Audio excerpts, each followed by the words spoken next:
Alright. Sorry about the dog. Allegory of the Cave.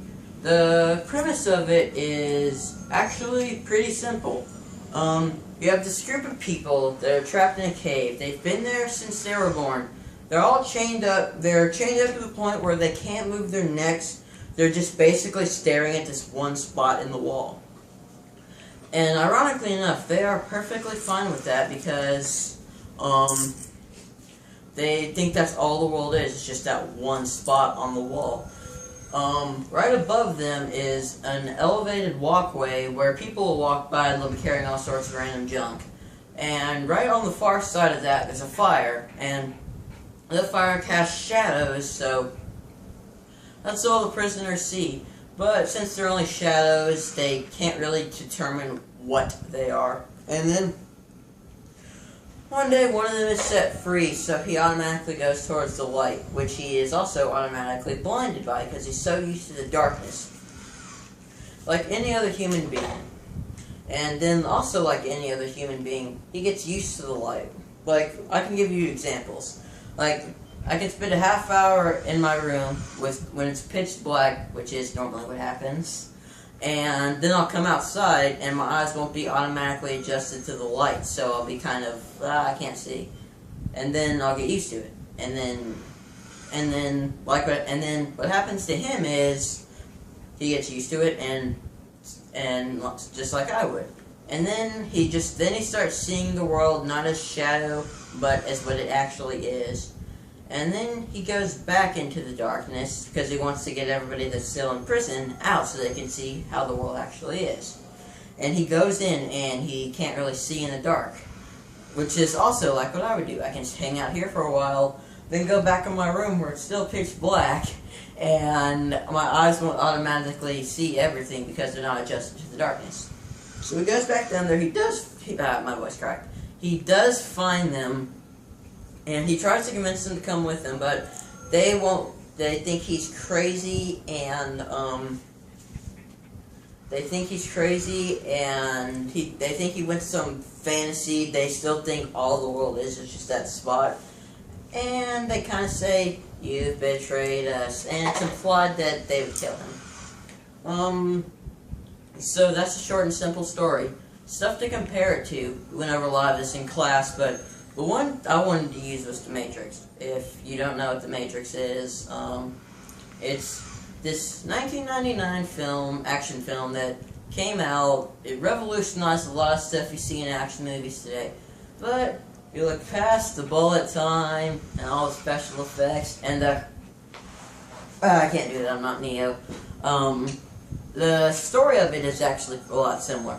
You've got two worlds. You've got The Matrix, which is this computer-generated version of what life is kind of like now. I believe they put it at like the turn of the 20th century or something like that. So there's that. And people can live out their lives as they want to.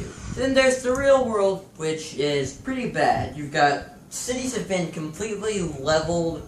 The sky is completely darkened from a failed attempt to stop the machines that are now controlling most of the planet. So yeah. Real world, kind of bad. Most humans are born directly into the Matrix, so they have no idea what the actual world is like. And when they're literally unplugged from the Matrix, they have to go out into the actual world and see how it is. Obviously, that's going to be a problem if you say you've been living in the Matrix for a long time. You're not going to be used to the outside world. The hackers that break you out, they actually have a rule against letting people out at a certain age because they're going to be so used they'll just completely reject every single idea the hackers give them. This clip here kind of explains it. I'm going to play it, and I'm also going to hope I don't get penalized because this is copyrighted.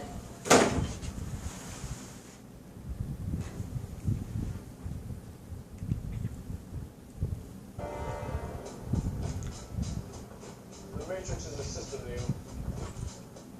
That system is our enemy. When you're inside, you look around, what do you see? Businessmen, teachers, lawyers, carpenters. The very minds of the people we are trying to save. But until we do, these people are still a part of that system, and that makes them our enemy. You have to understand, most of these people are not ready to be unplugged. And many of them are so inert, so hopelessly dependent on the system, that they will fight to protect it. Were you listening to me, Neo? Or were you looking at the woman in the red dress? I was. Look again. Okay, disregard the last part with the gun. But, needless to say, minus the fact that there's no agents in the cave, the stories of the two are pretty similar. You can't tell the difference between what's real and what's not real. As Morpheus would put it, what is real? How do you define real? I know, I'm such a good actor. So yeah, that's pretty much Allegory of the Cave in a nutshell. If you haven't read it yet, then you can either find it, the allegory itself, sorry about the dog, or you can find it as a part of Plato's Republic. So yeah, that's it. Thanks.